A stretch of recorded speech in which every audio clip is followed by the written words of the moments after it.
핸드폰으로 치자면 나는 갤럭시를 쓰는데 상대방이 아이폰을 사용한다고 해서 그거를 비방하거나 욕할 문제는 아니잖아요.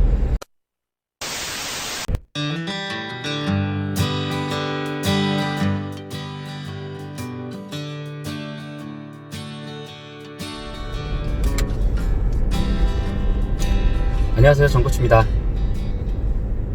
오늘 수요일 아침입니다. 오늘 어떤 주제로 얘기할까, 사실 여러가지 질문이 많이 있었고, 실제로 요즘에 질문들을 많이 해주셔서 사실 뭐 하루에 하나의 컨텐츠 정도를 다뤄야 되니까 저도 이제 편집 시간이 좀 필요하고, 그런데 사실 고민이 많이 됩니다.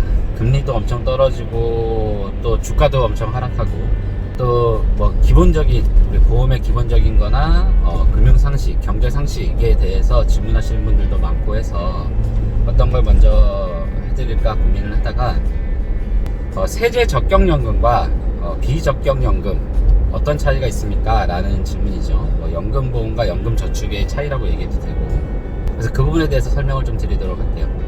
세제 적격연금과 세제 비적격연금의 가장 큰 차이점, 단 하나로 정리를 하면 세금의 차이입니다. 세금의 차이. 무슨 말이냐? 세금을 낼 거냐 안 낼 거냐, 그 차이가 있는 거죠. 세제 적격연금은 세금을 내야 되는 연금이고, 세제 비적격연금은 세금을 내지 않아도 되는 그런 상품입니다. 그러니까 세금을 전혀 안 낸다, 그 말은 이제 비과세가 된다는 소리죠. 과세가 되지 않는다는 소리니까. 그러면은 한쪽은 세금을 내고 한쪽은 세금을 내지 않으면 세금을 내지 않는 게 훨씬 더 유리한 거 아니냐, 이렇게 생각해 볼 수 있잖아요.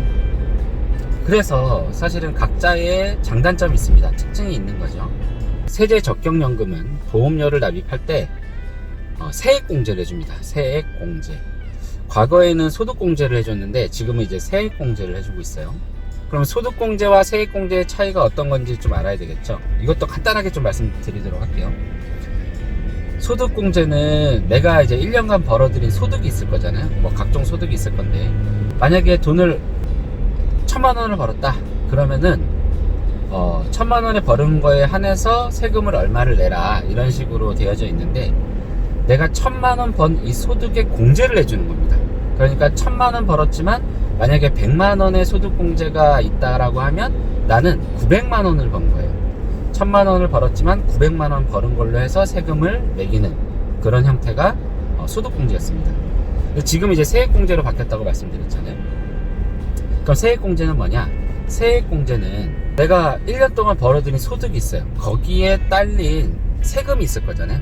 그 세금을 공제를 해주겠다. 그러니까 소득공제는 소득을 공제해줘서 아예 벌은 돈 자체를 줄여주는 거고, 세액공제는 벌은 거는 벌은 거대로 인정하고 거기에 대한 세금을 내실 때 그 세금을 일정 금액을 공제를 해주겠다. 이게 세액공제입니다. 그러다 보니까 대부분의 분들이 이렇게 설명을 하고 있죠. 소득이 높으신 분들, 고소득자분들은 손해를 보는 거다 라고 얘기를 하고 있어요. 그게 무슨 뜻이냐면, 고소득자들은 우리 과세표준 구간이라고 해서 세금을 저소득자들보다 더 많이 내요. 그래서 소득 자체를 줄여주는 게 그 과세표준 구간 자체를 낮춰주는 거라서 소득공제가 훨씬 더 좋습니다. 그런데 세액공제는 아니야, 너는 그냥 세금은 그대로 다 내되 그 내는 세금에서 일정 금액을 공제를 해주겠다라고 하니까, 일단은 높은 세금을 내고 나서 그 안에서 조금 공제를 해주는 거다 보니까 아무래도 고소득자들은 불만이 많죠. 손해를 보는 겁니다. 그럼 저소득자들은 혜택을 많이 보는 것이냐? 물론 저소득자들은 혜택을 과거에 비해서 볼 수 있습니다. 하지만 이것조차도 사실 세금을 많이 내야 거기서 공제될 금액이 있는 건데, 세금을 적게 내시면 공제될 금액도 별로 없다라는 소리예요.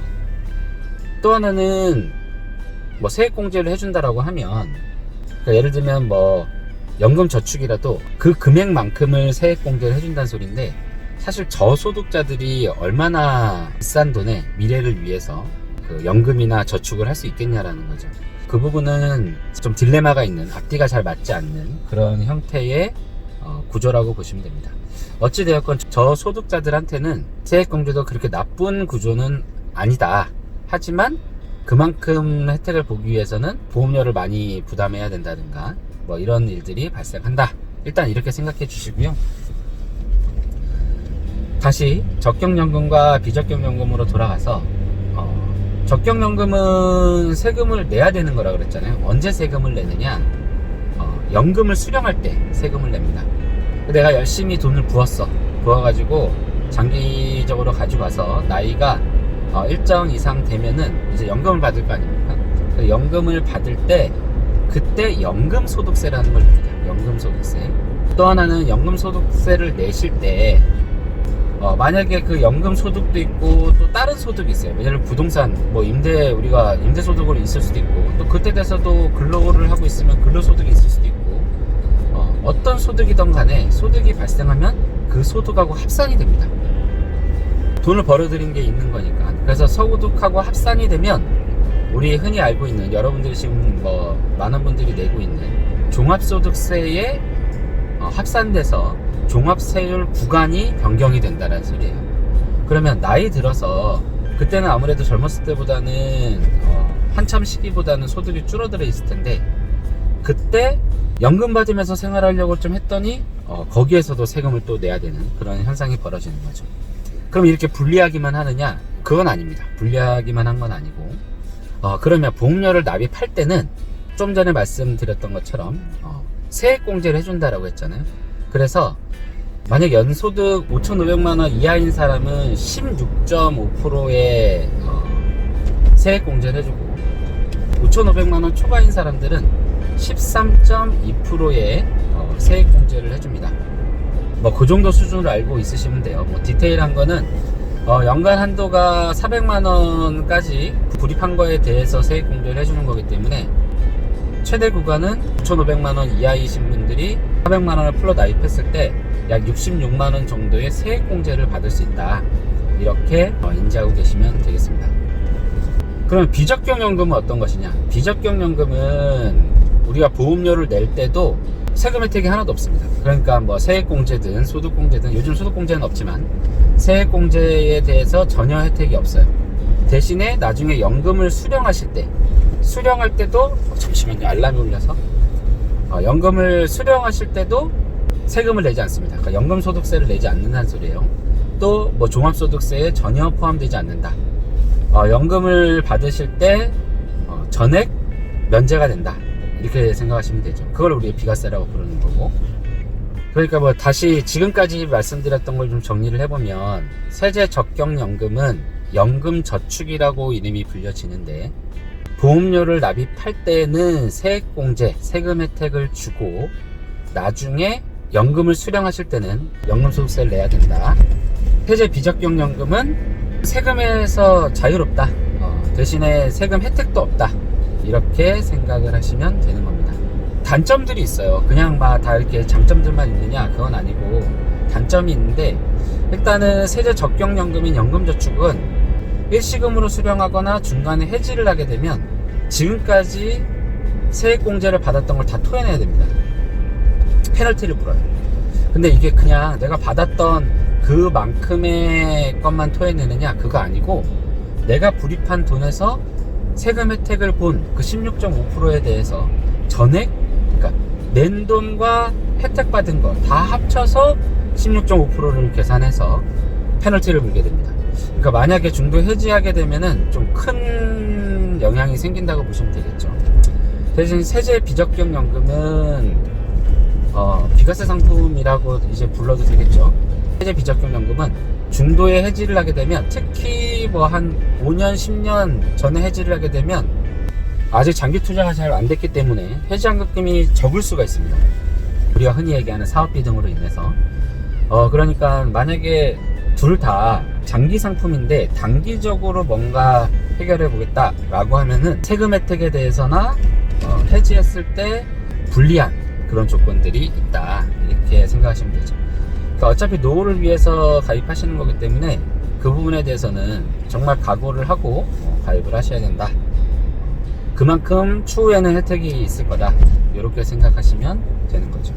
그러니까 공짜로는 다 아무것도 이루어지지 않는다 이렇게 생각하시면 될 것 같아요. 대신에 이제 각자의 조건들이 있어요. 그 조건을 맞춰야 됩니다. 세제 적격연금은 세액공제를 받을 수 있는 조건이 있는데, 일단 가입기간이 5년 이상이 돼야 됩니다. 그리고 연금을 55세 이후에 수령하셔야 돼요. 그리고 일시금으로 수령하면 안 되고, 연금 수령 기간이 10년 이상이 돼야지만 세금 혜택을 받을 수 있다, 이렇게 생각하시면 되고요. 세제 비적격 연금인 연금보험은 조건이 연 1,800만원, 그러니까 월로 따져보면 150만원이겠죠. 월 150만원, 연 1,800만원까지만 인정을 해줍니다. 그러니까 그 이상을 하시면은, 그 이상이 된 거에 대해서는 비과세가 되지 않는다, 이렇게 생각하시면 되겠죠. 그리고 가장 기본 조건 중에 하나가 10년 이상 유지가 돼야 됩니다. 10년 이상 유지가 돼야 비과세 혜택이 있다, 이렇게 생각하시면 되죠. 일시납은 1억까지만 됩니다. 1억까지. 요거를 꼭 기억해 두시면 되겠습니다. 또 세제 적격연금과 비적격연금의 차이 중에 하나가 그게 있어요. 세제 적격연금은 중도 인출이 자유롭지 않고요, 납입 중지가 되지 않습니다. 근데 이제 세제 비적격연금은 중도 인출도 되고 납입 중지 기능도 있는 상품들이 대다수가 있죠. 그러니까 유지하기에는 사실 세제 비적격연금이 유지하는 데에서는 훨씬 더 유리하다, 이렇게 생각하시면 될 것 같습니다.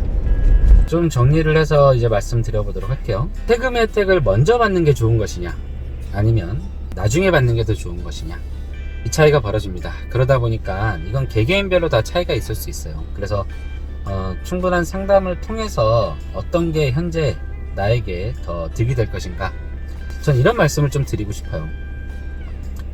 나는 갤럭시가 좋다, 나는 아이폰이 좋다, 나는 뭐 승용차가 좋다, 나는 SUV 차량이 좋다, 그건 사실 다 개인의 취향이거든요. 근데 이제 기본적인 장단점을 알고 있는 상태에서 나는 SUV를 고른다든가, 나는 그냥 일반 승용차를 고른다든가, 핸드폰으로 치자면 나는 갤럭시라는 폰을 사용하겠다, 혹은 나는 아이폰을 사용하겠다. 그럼 내가 상대방이, 나는 갤럭시를 쓰는데 상대방이 아이폰을 사용한다고 해서 그거를 비방하거나 욕할 문제는 아니잖아요. 그런데 안타까운 건 우리 일을 하고 있는 대다수의 분들이 본인 회사에 유리한 쪽으로 설명하시는 분들이 많아요. 그래서 우리 회사의 주력 상품이 세제 적격 상품이다 라고 하면 연금 저축을 굉장히 더 좋은 것처럼 이렇게 설명을 하시고, 우리 회사가 뭐 변액연금이나 그냥 일반 공시율 연금처럼 연금보험, 세제 비적격 상품을 더 주력을 한다 라고 하면, 그렇게 교육을 받다 보니까 그냥 적격연금은 별로 안 좋은 거고 비적격연금이 더 좋은 거고, 뭐 이런 식으로 설명하시는 분들이 상당히 많습니다. 유튜브를 보기만 하더라도 사실 많은 유튜버 분들이 이런저런 얘기들을 하시는데, 사실 그건 잘못됐다고 생각이 들어요. 분명히 말씀드리지만 고객의 상황에 맞춰서 설계를 해주시고, 또 거기에 합리적인 상품을 권해주시는 게 맞다라고 생각을 합니다. 말씀드리는 동안 벌써 도착을 했네요. 혹시 중간에 뭐 좀 내용이 빠진 내용이 있을 수도 있긴 한데, 이 정도만 알고 있어도 상당히 도움이 될 거고요. 더 깊이 있는 내용은 제가 오늘 영상을 편집해보고 좀 빠져있는 내용이나 그런 부분이 있으면 추후에 다시 한번 설명해 드리도록 하겠습니다. 아니면 정리를 좀 해서 따로 올려드리든지 그런 방식을 취하도록 할게요. 오늘 하루도 행복하고 즐거운 하루 되시길 바랍니다. 감사합니다.